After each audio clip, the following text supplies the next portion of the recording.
if you still break what everyone else believes is beautiful so that you can make the thing that you make it the way you want it to make, or make it the way you want it to be, I think that is probably like the truest test of whether or not you really do value your own opinion over those of other people's.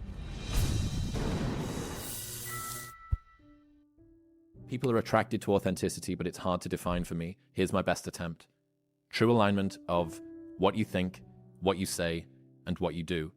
The hardest part is realizing that our thoughts and that we have to fix them instead of faking the next two. Wholeheartedly agree. You said it. Man. Yeah, that's dead on. Well, I've got a really cool idea. Herostratic fame. Many people would rather be hated than unknown. In ancient Greece, Herostratus burned down the temple of Artemis purely so that he would be remembered. Nowadays, we have nuisance influencers who stream themselves committing crimes and harassing people purely for clout. Herostratic fame. Yeah, that's like you gain the world, but you lose your soul. Kind of. I mean, I'm also the last person to judge. And so, like, if that's what you want, then by all means do it. I don't think it's what people want. I think that they think it's what they want. I've been playing with this idea, or this name, one of the concepts that the book will be focused on, intentionalism. Mm-hmm. And Essentialism by Greg McKeown's one of my favorite ever books. And I figured it would be a nice, like, hat nod. Doing what you mean to do and wanting what you want to want is so hard to do and so rare because we're built to conform. I think one of my life goals, and I can summarize it in a question, but is to be fearless. And it's, I mean, equal opposite, courage is another word. But I love this question, which is, what would you do if you weren't afraid? And I love thinking about that when I'm thinking about big life decisions. Like, what would I do if I weren't afraid? And it's usually like the big one, the bigger thing that I really want to do, but I'm afraid to do it. It's like, that's what I should do. And to your point about, you had the 5 things that you told your team. The one that we have is, originally it was something that we called 1 of 1, which is make only things that we can make. Like, you'll never see a Coca-Cola business breakdown from Alex Hormozi because anyone can do a Coca-Cola business breakdown. That's not 1 of 1 content. But if I say, I doubled the sales of this company by implementing these 4 things, no one else can say that because no one else did it, right? And so it's 1 of 1. And so as the book launch and whatnot came, we took 1 of 1 and it became this big, massive thing. And it stopped being about like, what can only do things that only we can do. It was about doing things that we didn't even know we could do yet, which became 1 of 0. And that's why that became the brand that I'm going to continue to wear for the next few years, and build that association. But I think that kind of encapsulates my personal life goal, which is like, what would I do if I weren't afraid? And what would I do if I knew I couldn't fail? And the idea that I will never wish for fewer epic stories at the end of my life. And I've never regretted failures. I've always regretted things that I didn't try. And so just along those lines of trying to create more bias internally towards action rather than inaction, and normalizing consequences of failure as we said earlier, win or learn. And I think that little frame, believe it or not, for anyone who's like on the teetering edge of like, what should I do that thing? When I was debating quitting my job, which is still the hardest decision I've made to this day, still of the many that I've made, was I figured that if I didn't make the entrepreneurship thing work, I would have a hell of a story for business school. And that was actually like the reasoned argument that I gave myself for being willing to quit, was that I think that with my experience, I'll still be able to get a job and I'll have a really cool story of entrepreneurship that I could use to apply to get into business school and then eventually get a job later.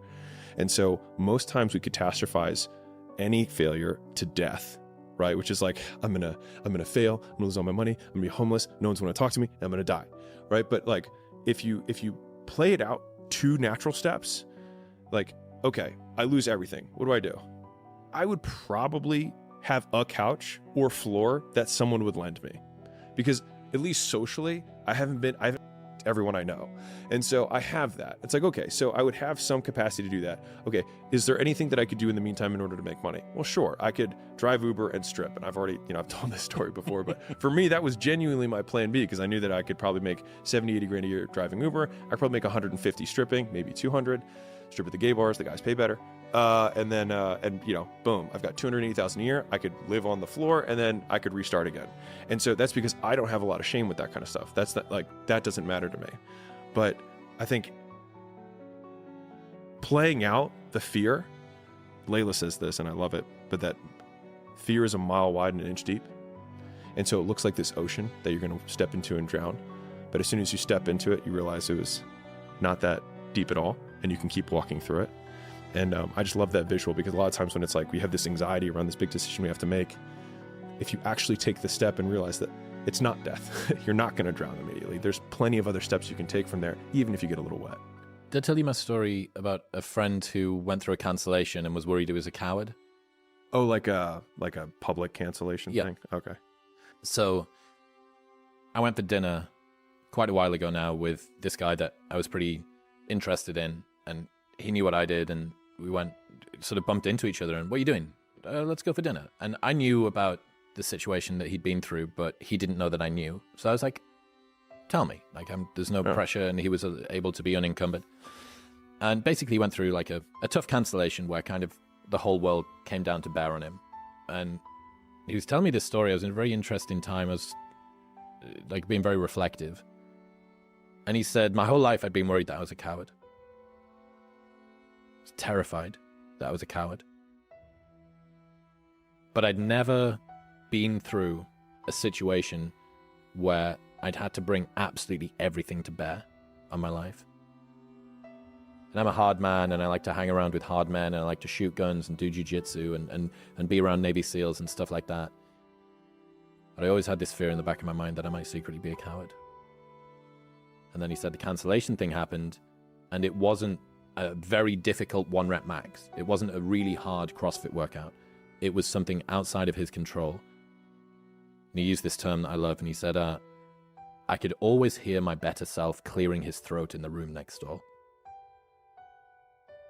And I always wondered what would happen if I had to really, really wrangle everything, if the whole world came crashing down on me. And I wanted to work out whether or not I was a coward. And he said, thankfully, he kicked the door in and came through. But I just love that I could always hear my better self clearing his throat in the room next door. But he'd never been fully tested. Done lots of hard things, a lot of acclaim, very successful, blah, blah, blah. But we all know, that's your thing, right? But I'll know about whether or not you've left something on the table. Mm-hmm. And, there was always just 5% still in the tank when he was doing things, about how he felt, about how invested he was. He always had a get out of jail free card in one way or another. And, I love that. I could always hear my better self clearing his throat in the room next door. 2 things on that. So I think if we're consolidating some of the points we were making earlier, the "but I'll know" refrain, I think that a lot of the personal excellence comes down to making the "but I'll know" more important than the what will everyone else think? Because I think the true test of whether you're a quote perfectionist or not is if everyone else in the room says it's exceptional, and then you say, "But I'll know it's not, because I don't think it's exceptional yet." If you still break what everyone else believes is beautiful so that you can make the thing that you make it the way you want it to make, or make it the way you want it to be, I think that is probably like the truest test of whether or not you really do value your own opinion over those of other people's. And if you really want to be true to quote the art, whatever your art is, art, I'm using it as a generic term. It could be the career or even like the financial projections that you're supposed to do at your company. Like there is a way you could do it and do it absolutely excellent. And there's a way you could do it that you could phone it in and probably not get in trouble. But the thing is that you'd know, and then you'd be the type of person who always phones it in. And that to me is disgusting. And that would make me disgusted with me. And that is the thing that would make me want to peel my skin off, because I would hate me. And I think that's why so many people do hate them, because they do settle and they do make these things and they do know and still ignore it. And so they ignore the man in the other room who's clearing his throat. and they shut the door and they lock it and they never let that guy in. And so they look like everyone else, they act like everyone else, and they get what everyone else gets.